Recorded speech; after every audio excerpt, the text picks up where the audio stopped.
Hi, this is the Iron Tailor, and today I'm doing just a quick tech tip.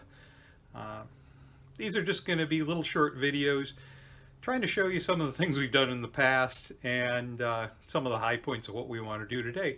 So today I'm standing here with Buster, my dive suit, and specifically I'm just getting him in shape for WonderCon, and I got a little work I want to do on this control panel.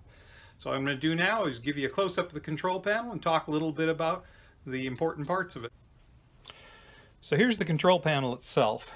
I like to put lights, action, sound, whatever I can in these, and this is a great place to do it. You're just trying to make it look ornate, complicated, and probably overly complicated is the steampunk norm. So I've got a couple of lightweight gauges on there, and these are ones that I've actually made myself. And again, you go to my blog, theirontailor.blogspot.com, and you look for tin gauges and it'll show you how you can make those for yourself. Got some neat pieces. These are actually, they look like valve handles, but they were originally a strange button that I found. So I've used them on here. But I said I like to light things up. So here's the old-fashioned night switch, lighting up a couple of lights. These are just regular flashlight bulbs. In order to get the color on them, I dip them in glass stain, and the easiest place I can find that is to go to the dollar store and pick up the kits that have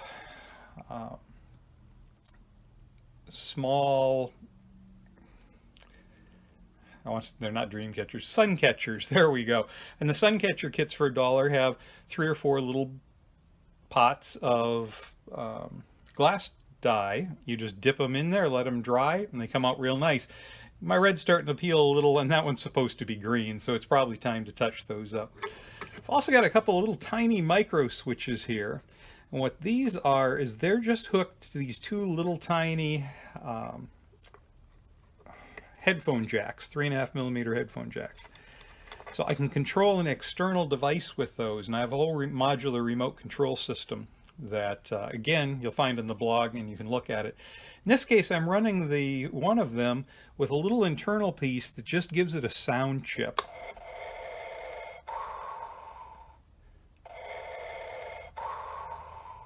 Gives me that deep underwater breathing kind of sound to it.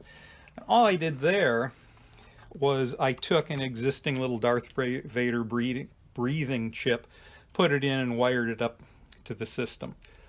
Okay, it's actually got a battery pack here, and I cut in one of my modular control loops. A lot of empty space here, and that's actually good because I need to add something. You notice I have one extra micro switch for running something, and I had been using that to run my bubble machine.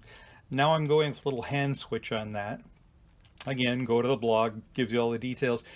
But just in case the hand switch has a problem, I want to be able to use that. So I'm going to put an extra coil of the wire in there. And these are just auxiliary jumper wires, jumper cables. So they've got a male 3.5mm fitting on each side. And what I'd like to do is actually fix this in here so if it pops open, nothing's going to fall out. And the way I'll do that is, this is some floral Velcro.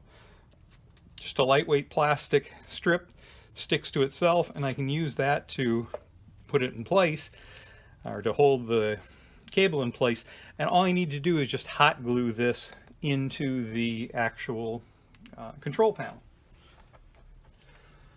So this is my this is my nice new Ryobi wireless hot glue gun. I like it a lot. It's always ready to go. So I've had it warming up, and I'm going to pop in here, get the cables out of the way, and just put a big dab of the hot glue down.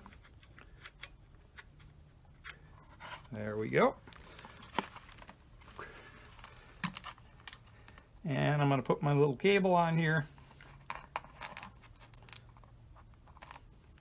And I'm going to burn the heck out of my finger, which is the problem working with hot glue.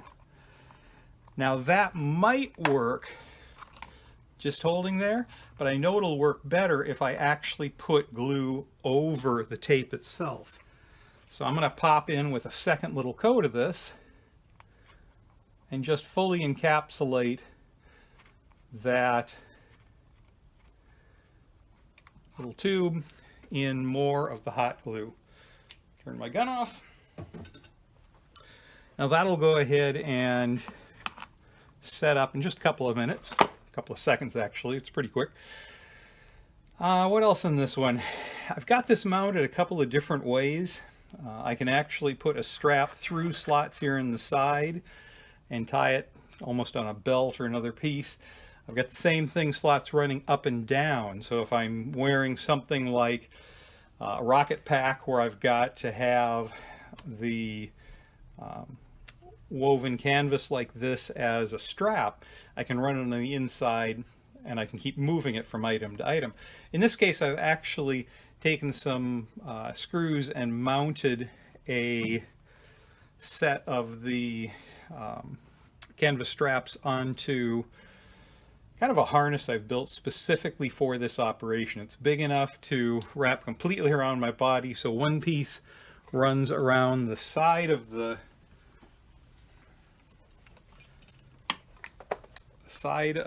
suit, and then the other ones just go up and around the neck. So it's very solid. It's supporting my a good size octopus, about 3 feet across on the back. Just kind of a fun little thing as people are sneaking up on me.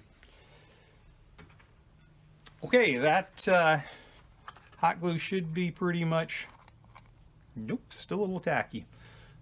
Okay, I put a lot on there. The more you put on there, the longer it takes to set up. But I'm just going to go ahead, put that in there and secure it. Still got room for some other things.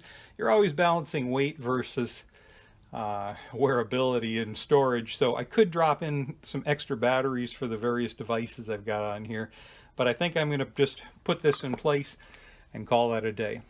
So again, watch the blog. I'm going to put this whole thing together and hopefully I'll have some live footage from WonderCon, and keep checking back for more stuff.